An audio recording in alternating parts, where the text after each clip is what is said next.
Hey everybody, Mr. Wolowitz here. So during Reconstruction, um, African Americans experienced many advances. And once Reconstruction was over, a lot of those advances or all of them, were walked back with Jim Crow laws.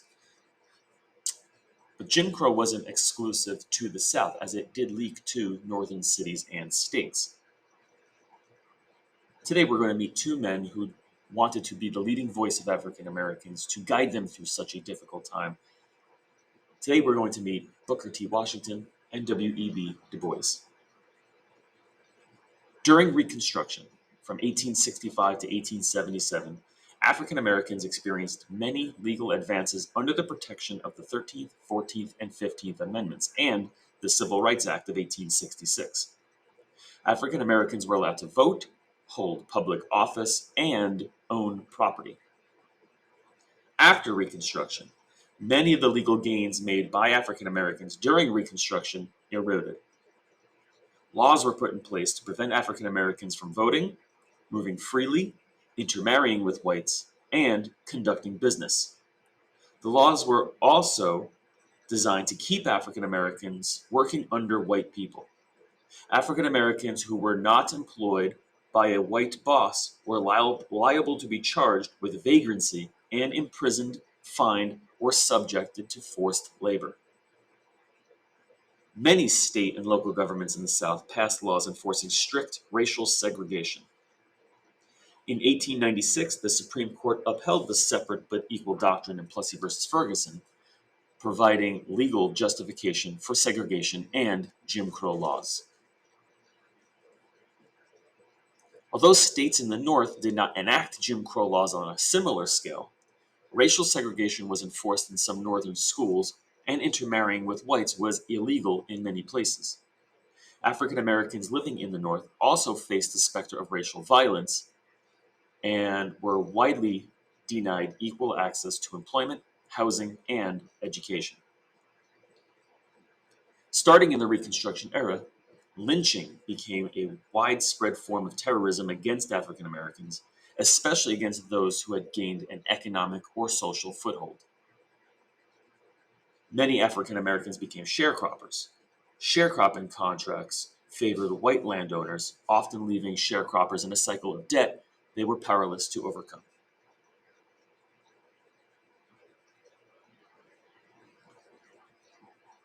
Booker T. Washington was born into slavery in Virginia and was 9 years old when the Civil War ended.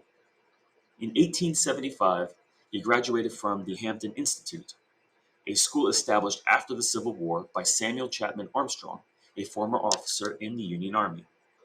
The school focused on teaching vocational skills and providing moral instruction to students who were formerly enslaved. Washington was a highly successful student at Hampton, and in 1881 he founded the Tuskegee Institute in Alabama to provide industrial and academic training for African Americans. Washington believed that industrial education, which focused on vocational training, would provide a way for African Americans to build social status and economic self sufficiency. Tuskegee trained both men and women under Washington's leadership, but the curriculum varied based on gender. Training for women focused disproportionately on historically female occupations like cooking, nursing, and sewing, while men tended to learn occupations like carpentry, shoemaking, and farming. Washington was not a strong advocate for women's rights, and he opposed women's suffrage. Washington was a skillful politician and public speaker. He used these abilities to win the support of politicians and philanthropists in the North and South who donated money to the school. Under Washington's leadership, the school grew quickly and became a highly influential institution in the region.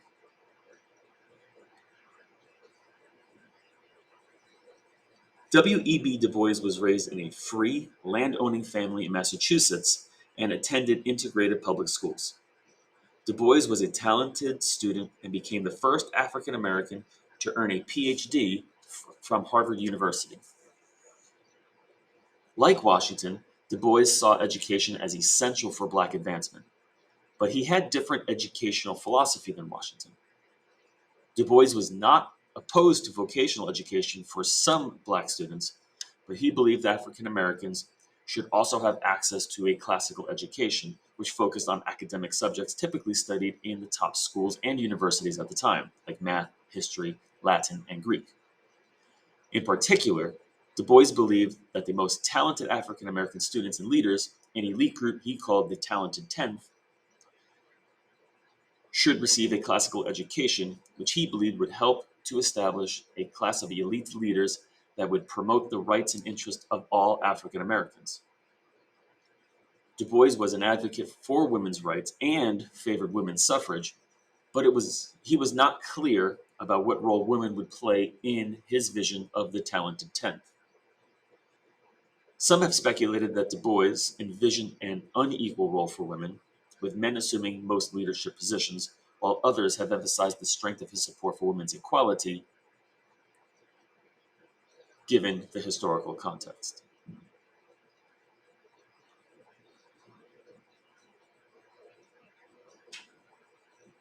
Here we are going to read a couple of the most influential works by these men, these two highly influential leaders, and answer the question, how did the philosophies of Booker T. Washington and W.E.B. Du Bois compare?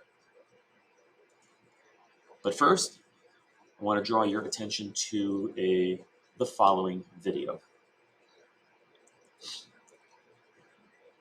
The following video, which originally appeared on PBS, provides a little more information on these two leaders' stories and explains their differences. Go to the attachment on Google Classroom or on the Google Classroom post to watch the video to gain a better understanding of Booker T. Washington and W.E.B. Du Bois.